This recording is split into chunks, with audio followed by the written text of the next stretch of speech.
बिस्मिल्लाहिर्रहमानुर रहीम। अस्सलाम वालेकुम, नमस्कार, सत श्री अकाल एंड गुड इवनिंग। मैं हूं आरज़ू काज़मी और हमारे साथ major general GD Bakshi sir हैं। बहुत शुक्रिया सर कि आज आप आए। Thank you so much. Thank you बेटा। सर आज हम ईरान की बात करेंगे और क्या फ्यूचर देख रहे हैं आप ईरान का। अब तो ईरान ने अपना इंटरनेट भी बंद कर दिया है और वो नहीं चाह रहे कि कोई न्यूज बाहर निकले, लेकिन ट्रम्प कह रहे हैं कि वहां पे जो गवर्नमेंट इस वक्त है उसको वो चेंज करा के रहेंगे। तो सर क्या देख रहे हैं आप, इस वक्त क्या होने जा रहा है? देखिए, ट्रेडिशनली ईरान अमेरिका के प्रेसिडेंट्स के लिए अनलकी रहा है। आपको जिमी कार्टर साहब का याद होगा, फेल्ड डेजर्ट रेस्क्यू मिशन, जिसमें बहुत उनके मुंह की खानी पड़ी थी।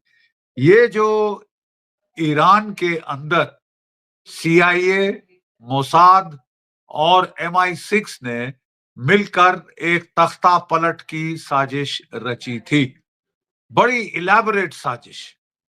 इसके चलते जो अफगानिस्तान के रेफ्यूजीज हैं वहां पे ईरान के अंदर, उनको इस्तेमाल किया गया। जो कुर्द लोग हैं नॉर्थ ये ईरान में, उनका इस्तेमाल किया गया। और जो कि सुन्नी बालूची हैं सिस्तान बलूचिस्तान में, उनका भी इस्तेमाल किया गया, जिसमें कि खुदा न खास्ता आपके जो जनरल साहब हैं, फील्ड मार्शल साहब, वो भी काफी इन्वॉल्व हैं, काफी हेविली इन्वॉल्व हैं हथियार पहुंचाने में अमेरिका के आदेशों पर।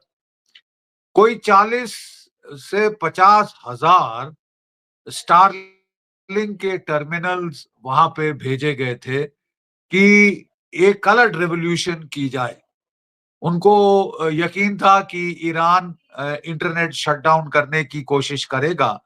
सो इसलिए एंटिसिपेशन में कि लोगों को भड़काया जाए, लोगों को उकसाया जाए, उसके लिए 40 से 50 हजार स्टार लिंक सैटेलाइट के टर्मिनल ईरान में भेजे गए थे। कितना इलेबोरेट ऑपरेशन था, आप अंदाज लगा सकते हैं। और उसके अलावा कोई 400 आर्म्ड कुर्दिश लड़ाके वो इन्फिल्ट्रेट कर रहे थे अंदर। लेकिन हैरत की बात यह है कि तुर्की ने ईरान को टिप ऑफ कर दिया और ईरान ने सारे के सारे मार डाले। ठीक है, नहीं तो ये चीज बहुत और भी बढ़ सकती थी अगर 400 आर्म्ड उनके कुर्दिश लड़ाके वहां इसमें शामिल हो जाते। हम जानते हैं कि ईरान के ऊपर किस बेरहमी से इकोनॉमिक सैंक्शंस लगाई गई। इकोनॉमिक सैंक्शन से ईरान की इकोनॉमी तबाह हो गई। ठीक है, और वो तबाही के चलते ईरान की जो करेंसी है बिल्कुल रॉक बॉटम हिट कर दिया है। इन्फ्लेशन जबरदस्त बढ़ गई है, लोग असमंजस में हैं, दुख में हैं। और इसके चलते वहां जेन्युइन रीजंस थे कि लोगों की नाराजगी के। लेकिन जो ईरानियन रेजिम है, उन्होंने बड़ी मुस्तैदी से काम किया। उन्होंने जो पेज़ेश्कियान साहब थे, जो उन्होंने कहा कि जो भी जेन्युइन कॉजेज हैं उसके लिए हम बातचीत को तैयार हैं। उन्होंने काफी रिस्ट्रेंट के साथ काम किया। जो आर्म्ड लोग भेजे थे सीआईए ने, मोसाद ने, उनका टास्क था कि वो पुलिस के ऊपर फायर करें, पुलिस वालों को मार डालें, ताकि पुलिस वाले भड़क कर हजारों की तादाद में लोग मारे। लेकिन ऐसा नहीं हुआ है। और अब जो है वो हालात पे पूरी तरह काबू पा गए हैं। कहा जा रहा है कि चाइनीज जो थे टेक्नीशियंस, उन्होंने भी आके हेल्प किया स्टारलिंक्स को जैम करने में। और इस जैमिंग के तहत ये जो पूरी इंटरनेट जैमिंग है वो कामयाब रही और ये भड़क नहीं सकी आग जो फैलाने की कोशिश कर रहे थे। और अब तो बिल्कुल क्लियर है कि ये जो पूरी साजिश है वो फेल हो गई है। ईरान ने अपने सपोर्टर्स को कहा कि वो सड़कों पर आए, और लाखों की तादाद में ईरान के लोग सड़कों पर आए हैं सपोर्ट में ईरान के रेजिम के। ठीक है, हर तरह से ये पूरी साजिश बिल्कुल फेल हो गई है। डोनाल्ड ट्रंप चाहते थे कि वो ये जो साजिश, उनको पूरी उम्मीद थी कि जबरदस्त कामयाब होगी, और ये साजिश से ही, जैसे बांग्लादेश में उन्होंने किया, जैसे नेपाल में उन्होंने किया, जैसे श्रीलंका में किया था, वो एक कलर्ड रेवोल्यूशन कर देंगे। और जो इसका कूद इगरा, जो कि ग्रैंड फिनाले था, वो था कि आखिरी चोट पहुंचाएगी अमेरिका की एयरफोर्स, अमेरिका की नेवल फाइटर्स वगैरह, ताकि तख्ता पलट की कार्रवाई पूरी हो जाए। वहां से कहा जा रहा है कि इजराइल ने अमेरिका को चेताया कि साहब, ये जो है आपकी स्ट्रीट रेवोल्यूशन, ये बिल्कुल फेल हो गई, तो आप अभी जरा पेंड कर दें, आप पोस्टपोन कर दें, क्योंकि अभी कोई हालात नहीं है और ईरान काफी जबरदस्त पलटवार कर सकता है। क्योंकि ईरान के मिसाइल्स थे पिछली बारी जिन्होंने नाक में दम कर दिया था इजराइल का, कोई 50 अरब डॉलरों का तो वहां पे नुकसान हुआ था इजराइल के अंदर, ये चीज छुपा ली गई। ठीक है जी। और इसके चलते इजराइल ने बोला कि प्लीज जरा इसको पोस्टपोन कर दिया जाए, अभी रुक जाइए।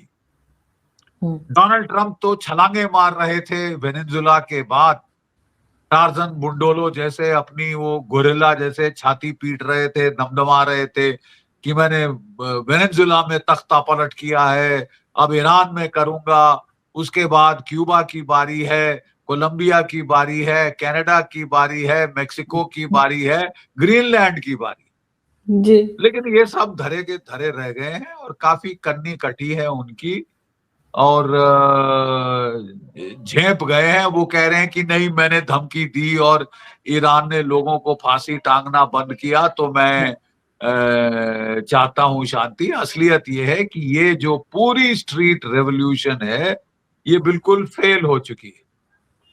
सऊदी अरेबिया, यूएई, बहरीन इत्यादि, कुवैत, सब ने मना कर दिया अमेरिका को कि हम अपना एयर स्पेस इस्तेमाल नहीं करने देंगे। ईरान ने सीधी धमकी दे दी कि देखिए, हम आपको तो हिट नहीं करेंगे, लेकिन आपके इलाके में, आपके मुल्कों में जो भी अमेरिका के बेस हैं, जी। एयर बेसिस हैं, उनको हम ठोकेंगे और काफी नुकसान करेंगे। ठीक है, और इस बार अमेरिका को ये पूरी साजिश जब फेल होती नजर आई, तो डोनाल्ड ट्रंप साहब बैक ऑफ कर गए हैं, और जैसे कि वो कहते हैं ना, ट्रंप चिकन आउट अगेन, ये ट्रंप साहब चिकन आउट कर गए हैं। अफसोस की बात ये कि पाकिस्तान, जो अपने आप को आपके फील्ड मार्शल साहब कहते नहीं थकते कि निजाम मुस्तफा 2.0 है, बाकी सब मुस्लिम देशों ने मना कर दिया सपोर्ट करने में अमेरिका का, लेकिन केवल ये बीच में बड़ी एंथुजियाज्म से कूदे आपके मुल्ला मुनीर साहब कि मैं मदद करूंगा, मैं तख्ता पलट में मदद करूंगा, इत्यादि इत्यादि। अब इसके परिणाम पाकिस्तान के लिए हो सकते हैं, वो आगे आने वाले दिनों में पता चलेगा।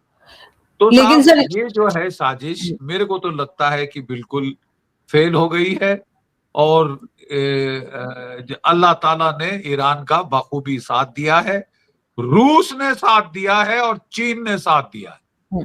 देखिए, वेनेजुला में तख्ता पलट के बाद रूस और चीन अफोर्ड नहीं कर सकते कि अमेरिका इस तरह उनकी खिल्ली उड़ाए, उनके जो साथी मुल्क हैं, उनके जो एलाइज हैं, एक एक करके उनको आड़े हाथ ले।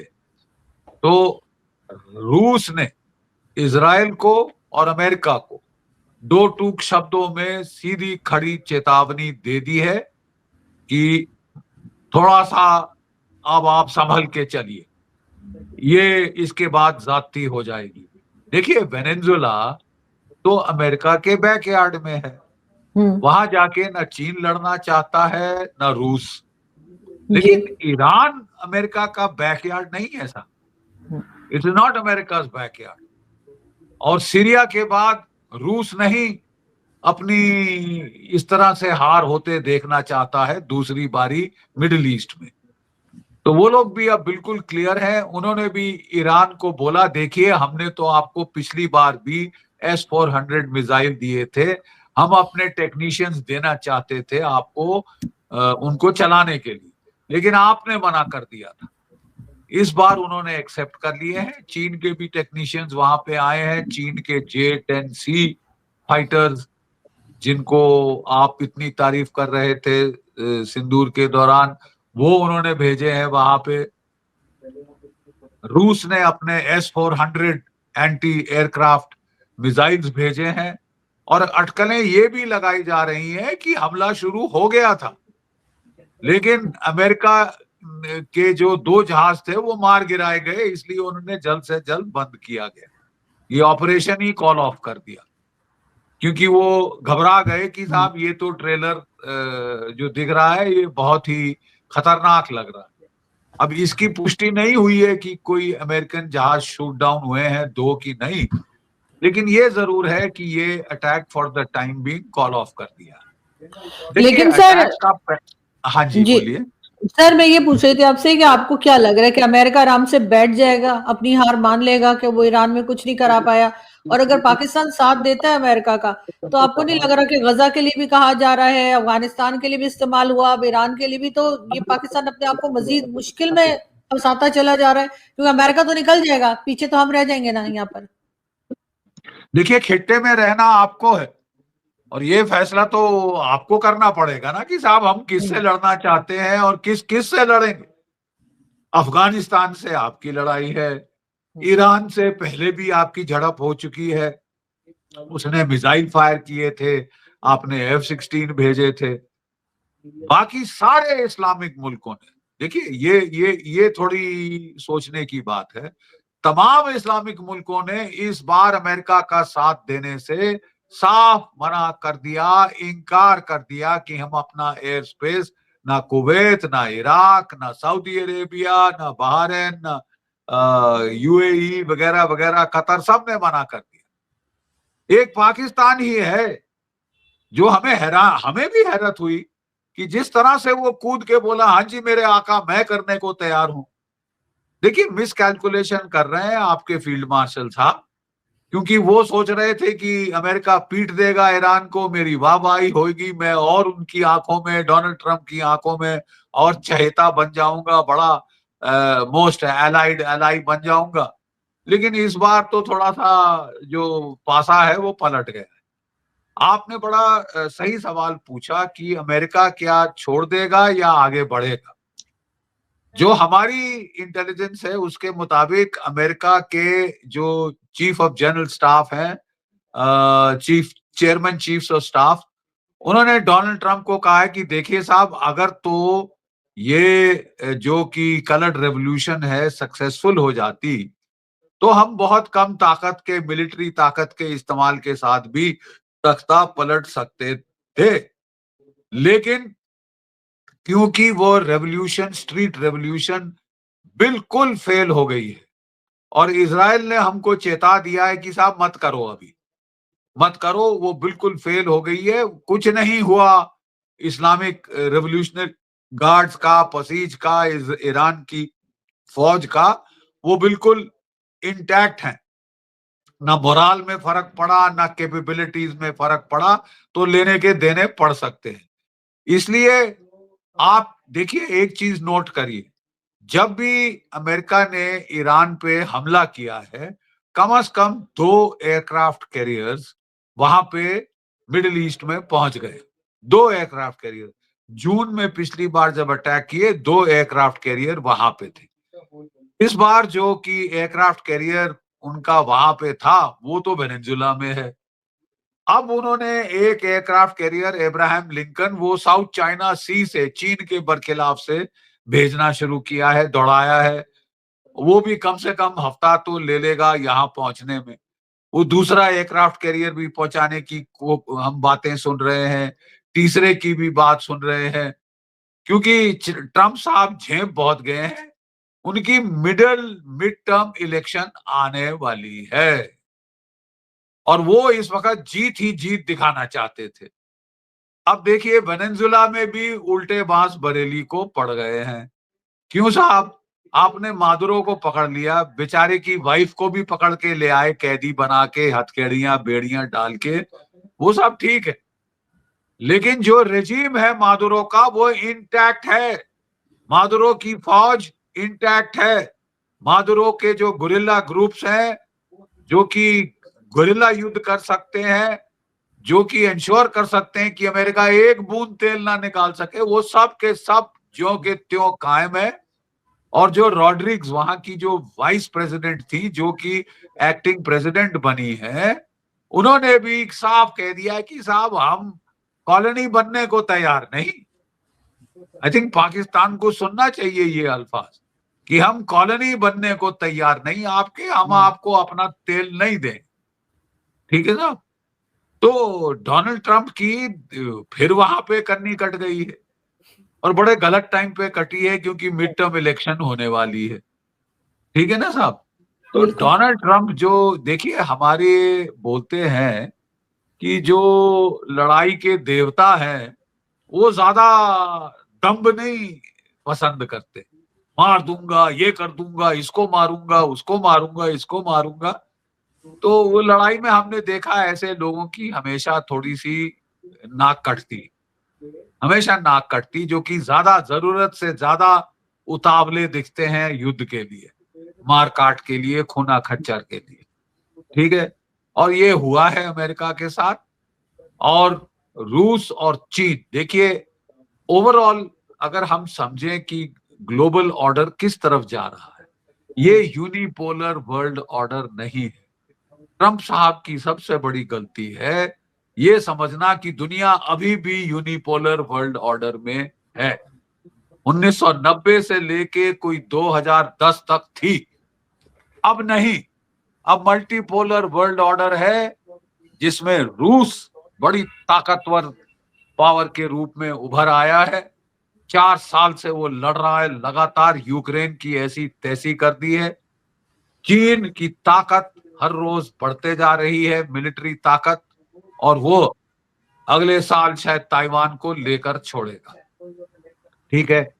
भारत की ताकत भी है, ब्रिक्स के नेशंस उभर रहे हैं, पेट्रो डॉलर मुसीबत में है। यानी अमेरिका का डिक्लाइन, हिस्टोरिकल डिक्लाइन शुरू है। ऐसा टाइम अगर आसिम मुनीर साहब ने चुना है अमेरिका के गोदी में कूदने को, तो थोड़ी टाइमिंग आपको गलत पड़ सकती, काफी गलत पड़ सकती। और स्ट्रेट अवे आपने अपने खिट्टे के भारत के साथ तो आपकी दुश्मनाई थी, आपने अफगानिस्तान और ईरान को भी अब सीधे सीधे दुश्मनी मोल ले ली। I don't think that is very wise policy. मेरा अंदाज ये है कि अमेरिका अब बिल्कुल तो हाथ धो नहीं सकता, नहीं तो बहुत नाक कटेगी डोनाल्ड ट्रंप साहब की। तो वो अपनी पावर बिल्डअप करेगा और फिर छोटी मोटी स्ट्राइक करने की कोशिश करेगा। उसके पहले वो ईरान से बैकडोर डील करने की कोशिश करेगा, जैसे जून में की थी। तुम यहां कर लो, हम वहां कर लेंगे, तो हम कुछ नहीं बोलेंगे, तुम भी कुछ नहीं बोलना। याद है आपको जब अल उदैद एयरबेस पे हिट किया था, तो ईरान ने भी बोल दिया था हम आ रहे हैं, अपने लोगों को हटा लो। तो इस टाइप का कोई ड्रामा करने की कोशिश करेंगे वो। लेकिन क्या ईरान उनको इस बार ये ड्रामे के साथ निकल जाने देगा? क्योंकि अब रूस उसके साथ खड़ा है, चीन उसके साथ खड़ा है, अरब मुल्क उसके साथ है और दुनिया की सिंपथी उसके साथ, सिवाय जैसे मैंने बताया आपके मुल्ला मुनीर साहब, वो एकमात्र इस्लामिक मुल्क है जो कूद पड़े हैं अमेरिका की गोद में, और अमेरिका के साथ वो ईरान को आड़े हाथ लेना चाहते थे। रियासत मदीना 2.0 तो अलग बात है। ये आप एक ही मुल्क है पूरे इस्लामिक खित्ते में जिसने इस तरह साथ दिया है अमेरिका का। हाँ जी। लेकिन सर अमेरिका कब तक आपको पाकिस्तान के साथ खड़ा दिखाई दे रहा है? ज्यादा देर नहीं, ज्यादा देर नहीं। देखिए, आपके पास ना वो देखना चाहता है कि आप मेरे क्या काम आ सकते हैं। डोनाल्ड ट्रंप बहुत ही ट्रांजैक्शनल प्रेसिडेंट हैं। जब आसिम मुनीर पहली बार उनके पास गए थे तो उन्होंने उनको उस वक्त चेता दिया था कि ईरान पे मैं हमला करूंगा, तेरे को हेल्प करने पड़ेगी। और उन्होंने बोला, जो हुक्म मेरे आका। उन्होंने ये भी बताया था कि मैं चाहता हूं कि तू गाजा में 30,000 फौज भेज हमास को डिजाम करने के लिए। तो वो तो आपको इजराइल ने बचा दिया है कि उन्होंने बोल दिया है कि हमको नहीं एक्सेप्टेबल पाकिस्तानी ट्रूप्स। ठीक है। और वो इजराइल ने इसलिए बचाया आपको कि वो चाहते थे कि आप जिंदुल्ला की मदद करें, आप उनको हथियार पहुंचाएं, आप ईरान के बरखिलाफ इजराइल की मदद करें। ठीक है साहब। Otherwise they have no love lost for Pakistan. आप भी जानती हैं, मैं भी जानता हूं। और फिर आपने जाके आसिम मुनीर साहब वहां पे ट्रेडर इन चीफ बन गए थे। आर्मी चीफ से बड़ा स्मार्टली उन्होंने ट्रेडर इन चीफ बनाया और बोला, मैं आपको ऑयल दूंगा, मैं आपको रेयर अर्थ दूंगा, मैं आपको जो है कॉपर और टंगस्टन और गोल्ड दूंगा जो बलूचिस्तान में है। अब चीन तो निकाल नहीं पाया साहब वहां से। और जहां तक अमेरिकन जियोलॉजिकल सर्वे का सवाल है, वो कहता है 1 आउंस रेयर अर्थ बलूचिस्तान में नहीं है। एक्सॉन मोबिल पिछले 10 साल से वहां तेल निकालने की कोशिश कर रहा है ऑफशोर, और आपके बलूचिस्तान में एक बूंद तेल अभी तक नहीं मिली। तो वो सूटकेस लेके तो पहुंच गए, लेकिन जब अब डिलीवरी का टाइम आया है तो वो थोड़े से आपके लिए प्रॉब्लम्स आ रही हैं। सऊदी अरेबिया से अमेरिका के कहने पे या अदरवाइज आपने ट्रीटी कर ली। सऊदी अरेबिया की अब जो है वो कह रहा है मुझे 20,000 ट्रूप्स चाहिए यमन में, क्योंकि कतर के साथ उनकी भिड़ंत हो गई है वहां पे। और वो चाहते हैं कि आपके ट्रूप जो अभी तक आराम से एयर कंडीशनड बैरक्स में बैठे थे, वो जाके यमन में लड़ें सऊदी अरेबिया के लिए। वो भी आपके लिए प्रॉब्लम खड़ी होगी, क्योंकि यमन के लोग सारे वो कह रहे हैं कि हौतीज बड़ा तगड़ा लड़े हैं अमेरिका के साथ। तो अगर आप पूरी इस्लामिक वर्ल्ड के लीडर बनने के ख्वाब देख रहे हैं तो ये स्टार्ट थोड़ा बहुत बुरा है। और जहां तक डोनाल्ड ट्रंप का सवाल है, वो उनके मूड बदलते रहते हैं जैसे गिरगिट रंग बदलता है। आज यहाँ, कल वहां, परसों कुछ और, तरसों कुछ और। वो भूल भी जाते हैं कि मैंने किसी को क्या कहा था। तो ऐसे में अपने आप को कमिट कर देना अमेरिका को ऐसे नाजुक मोड़ पे, जब दुनिया मल्टीपोलर वर्ल्ड ऑर्डर बन रही है। चीन जो आपका सबसे बड़ा हितैषी था, 80% आपके आर्मी, नेवी, एयरफोर्स के हथियार चीन से आए। कितने 60-80 अरब डॉलर उसने निवेश किए आपके, अरबों डॉलर का आपको लोन दिया हुआ है। अब वो चीन आपसे चिढ़े जा रहा है। काफी खटास हो गई है चीन के और आपके बीच में। और मुझे तो हैरत नहीं होगी कि अगर खुदा ना खास्ता अगला राउंड हो जाता है, हम उम्मीद करते हैं कि नहीं होगा, हो जाता है, तो आपको चीन से वो मदद नहीं मिलेगी जो आपको ऑपरेशन सिंदूर 1.1 के दौरान मिल गई। बिल्कुल। तो सर डेफिनेटली इनको यहाँ पर मेरे ख्याल है थोड़ा सा अपने आप को संभाल के चलने की जरूरत है पाकिस्तान को, वरना जैसे पहले बात हो रही थी कि अमेरिका तो निकल जाएगा और हम चारों तरफ से घेरे जाएंगे। भारत तो है ही, और उसके बाद अफगानिस्तान और ईरान से भी मुश्किल आ सकती है, और चाइना, जैसे आप भी कह रहे हैं और सभी जानते हैं, चाइना भी नाराज है। लेकिन सर देखते हैं अपनी पॉलिसीज को कैसे लेके चलते हैं, क्योंकि अभी तो उनका कोई मूड नहीं लग रहा कि ये अमेरिका का साथ छोड़े। बहुत शुक्रिया कि आपने आज ज्वाइन किया sir. Thank you so much. Thank you, thank you बेटा।